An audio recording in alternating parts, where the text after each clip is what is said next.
dilihat oleh rakan baik Sarah. Bila tiada orang, rakan itu terus berhadapan Gwen dan memberi amaran keras, "Kalau kau buat apa-apa yang memudaratkan Sarah, aku tak akan lepaskan kau." Gwen membalas, "Kau ugut aku." Rakan itu menjawab, "Tak, ini amaran." Selepas berkata begitu, dia berkira-kira mahu beredar. Namun tanpa disangka, Gwen terus mencapai pasu bunga di atas meja dan memukul kepalanya dari belakang sehingga rebah. Gwen kemudian memandu membawa rakan itu ke kawasan pinggir bandar, menyuntik racun pada tangannya dan mereka-reka kononnya dia membunuh diri. Pada sebelah malam, semasa Gwen dan Sarah sedang bersembang, Sarah tiba-tiba menerima satu mesej yang memberitahu bahawa lelaki yang kerap berbual dengannya selama ini adalah penipu yang telah mencuri foto dan maklumat orang lain. Pengirim mesej itu meminta Sarah tidak percaya dan boleh hubunginya bila-bila masa demi keselamatan. Bagi membongkar kebenaran, Sarah merancang untuk berjumpa dengan lelaki misteri itu. Melihat rahsianya bakal terbongkar, Gwen tidak berdiam diri. Dia mengambil kesempatan semasa Sarah leka untuk mencuri pisau pemotong daging yang baru digunakan Sarah. Dia juga sengaja mereka situasi supaya David ternampak mesej temu janji tersebut. David yang ternampak mesej itu tidak terus menyoal istrinya, sebaliknya mengekori Sarah secara senyap-senyap ke lokasi pertemuan dan mendapati istrinya memang bertemu dengan seorang lelaki di belakangnya. Perasaan David terus hancur. Hakikatnya, Sarah cuma mahu kepastian siapa lelaki yang bersembang dengannya selama ini. Selepas memberi penjelasan, lelaki itu kembali ke rumah tumpangannya. David yang menyusul ingat Sarah juga masuk bersama lelaki itu, lantas menghubungi Gwen sambil menangis meratapi nasibnya.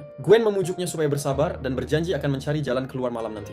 Padahal ini semua rancangan Gwen. Selepas meletakkan telefon, Gwen terus menuju ke rumah tumpangan tersebut. Rupanya lelaki itu adalah suami kepada nenek tua yang dibunuh Gwen di hospital dulu. Gwen memberitahu perkara sebenar sambil memakai sarung tangan. Apabila lelaki itu mahu membalas dendam, Gwen terlebih dahulu mencelaknya dengan menikam perut lelaki itu menggunakan pisau pemotong daging yang mempunyai cap jari Sarah. Gwen kemudian berlalu pergi tanpa sebarang perasaan. Malam itu, David pulang dalam keadaan mabuk. Gwen yang sedia memakai pakaian tidur seksi terus memapah David ke bilik dan cuba mengambil kesempatan. Namun David yang masih ada sedikit kesedaran menolaknya. Gwen terpaksa beredar sambil berlagak tidak bersalah.